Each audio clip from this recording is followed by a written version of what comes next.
All right, tonight we're joined with Josh Voigt from the Hunter Dingos. We talk all things Central Coast Newcastle baseball. The Hunter Dingos, a team made up from Newcastle baseballers, joining the Central Coast Baseball League this summer. The Hunter Dingos. Tell us all about it.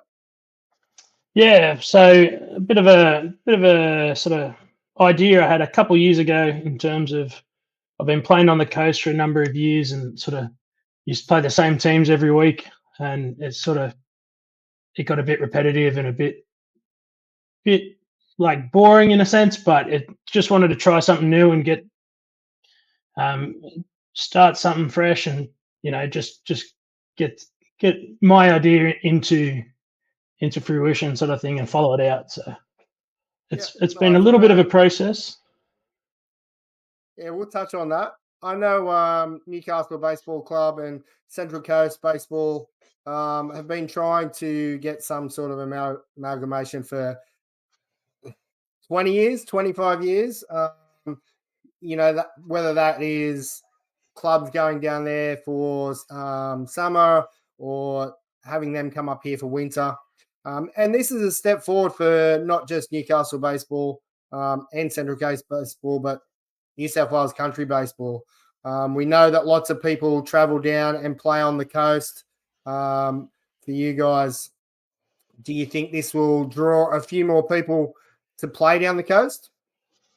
Yeah, for sure. Going on the list of expression of interest we had, we've probably only got 4 players that were part of teams last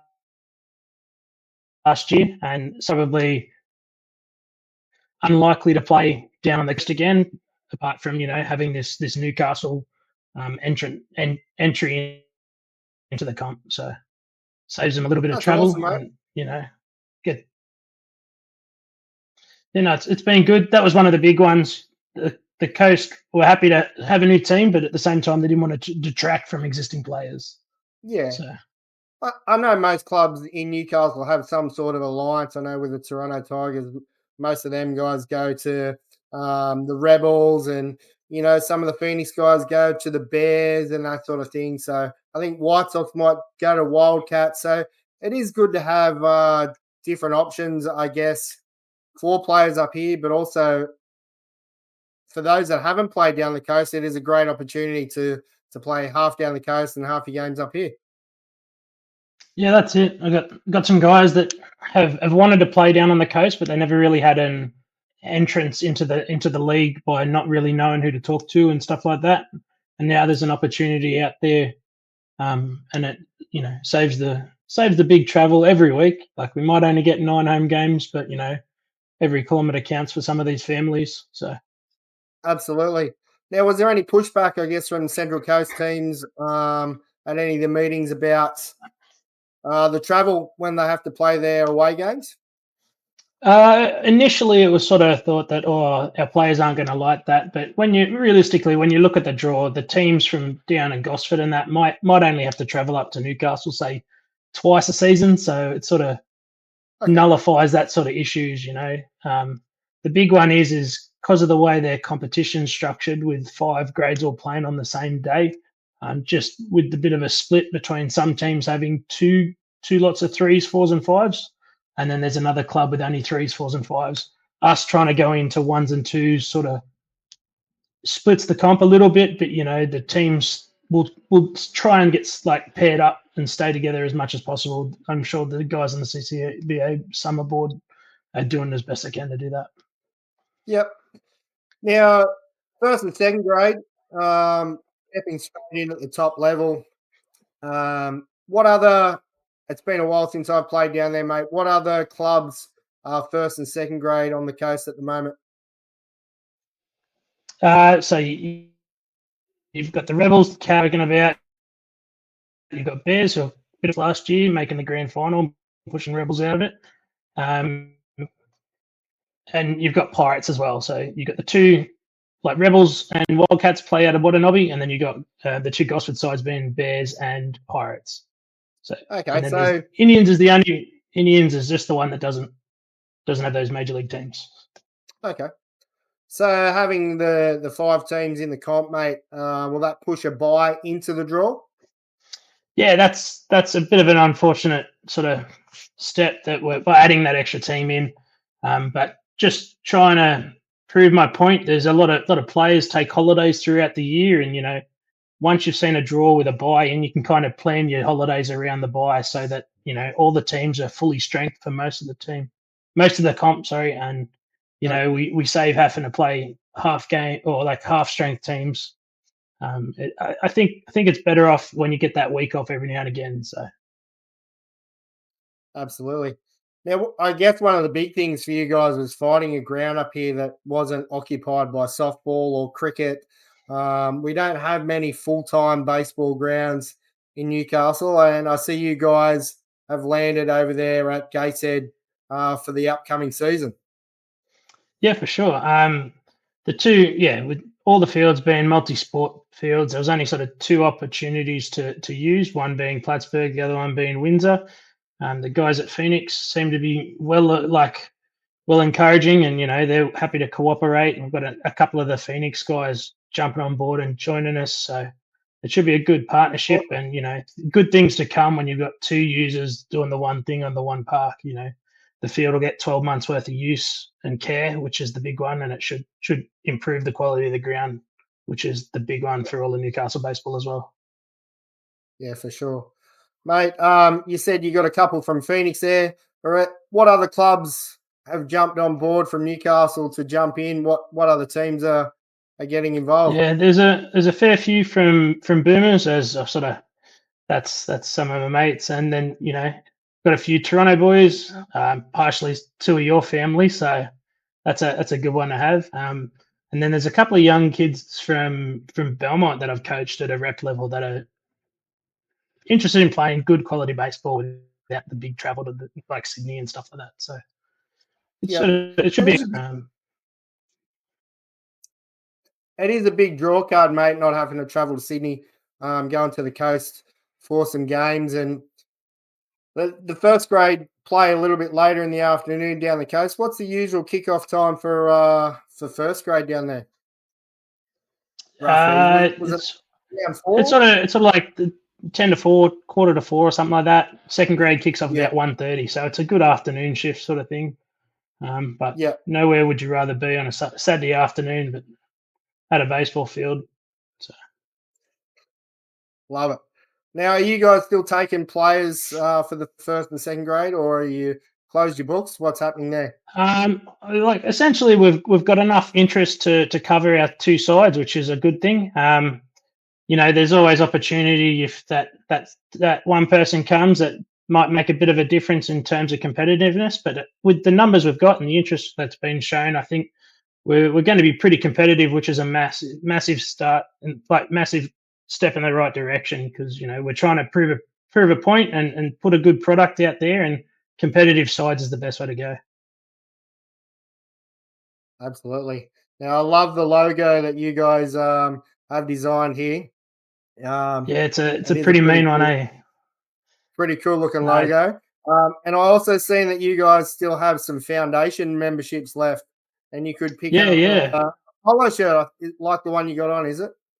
Yeah, it's it. We just picked them up. Game day have hooked us up, and we've got 100 founding member spots. We're currently got 60 people Understanding involved already. Sorry, what was that? Okay. Sorry, mate. Yeah, we're The foundation. sorry. So what's involved in grabbing one of these? Can anybody grab one, or does it have to be a player? What's behind this? Yeah, definitely doesn't have to be a player.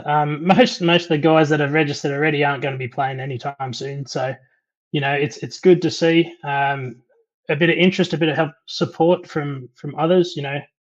There's been one or two that are already playing with other clubs on the coast that are joining in to help support us, and get a cheeky 15% off at the canteen. So Yeah, nice. And what's the money go towards? I'm guessing it's going to cost a lot of money for uniforms and kits and all that sort of thing. yeah, that's it. It's a bit of process to start a club up. So we're sort of doing a bit of fundraising in terms of the founding members to get some uniforms, get some gear, and do all the administrative side things behind the thing. We've put I've had to spend some time learning how to build a website and a bit of a shop to try and get things processed. And it's all looking good. Just a little bit of assistance has gone a long way. So we're excited to be where we're at the moment. Awesome. And if you do want to go and be a foundation or a founding member, these guys do have a website and they do have Facebook, and I can leave a link in the bottom in the show notes for you guys to go and check it out. When's the season kick off, mate? 11th of October it's a couple of weeks after Newcastle finishes, and we get straight in on it. So I think I've got a bit of a whisper that we might have the first home game. So 11th of October, there might be some baseball at Windsor Park. So we'll see how we go. That'll be awesome to see. We definitely need summer baseball up here. I think it's definitely it's well overdue. I've heard some rumors that there was a few guys playing for Belmont in the state league. Was probably the last time that we played summer baseball up here. Yeah, that would have to be early 2000s, I would imagine. Yeah, I'm not sure. No, it was late 90s that I had a game for Belmont down there. So there's a few players in that Belmont side that I wouldn't have ever thought to see in a Belmont uniform. That's for sure.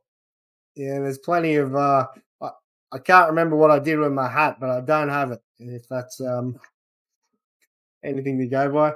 No, mate, it's great to see some local baseball getting involved with this. Where should we send somebody to come and check you guys out on your socials, on your Facebook page? Is that the Yeah, we've got Facebook, Instagram. I think Instagram's Hunter Dingos. The website's hunterdingos.com.au. So we're pretty active. If you reach out and need to shoot us a message, we'll try and get back to you as soon as we can. Trying to awesome. And you mentioned you're going to have grow a someone community. there. Absolutely. You mentioned you're going to have someone there doing the games on Game Changer, which is awesome. I think all baseball needs some sort of live stream there like that, on whether it's Game Changer or your Facebook page or whatever it might be. I think that's great, and it's only going to grow the sport by having that, mate. Yeah. I hope I see lots and lots of social media stuff from you guys, because I'm really looking forward to it over the summer, seeing a different team down there and watching you guys run around. Yeah, no, it should be good. We're excited. We've got a few interested people trying to do some different things, with the streaming, the integrating it with the Game Changer. So it should all be sort of pretty new and exciting. And even if you're not there in person, you can watch from home. Getting the social media presence out and growing the community is sort of where it's at. So we're trying at the moment. We just got to finish the winter season, and then we're ready to go for the summer season. So absolutely, mate. 7 directors you told me before we jumped on to start off the year. Now, yep. That's a great achievement to have. Lots of clubs that have 5 and 6 grades can't get 7 people to want to stand up and do something. To have 2 grades and have 7 directors want to start something is pretty cool, and that's testament to the group that you guys have. I guess moving forward for you guys, what's next in the way of behind the scenes and admin sort of stuff? Do you pick a president or a secretary, or do we stay with the 7 directors? Yeah, the new constitution sort of don't pick and choose positions too much anymore. So I think the 7 sort of equal parties as a director. We do have some other members on the committee. I think we've got a committee of 12, which includes most of those directors. So we've got a fair amount of people behind the scenes helping out. But we're growing, and there's a good group of guys and girls that are helping out, and we're ready to build something exciting. So awesome, mate. I really look forward to seeing the year, mate, and I want to wish you all the best. Go and check out Hunter Dingos on the socials, and I look forward to it, mate. Thanks for your time, Josh.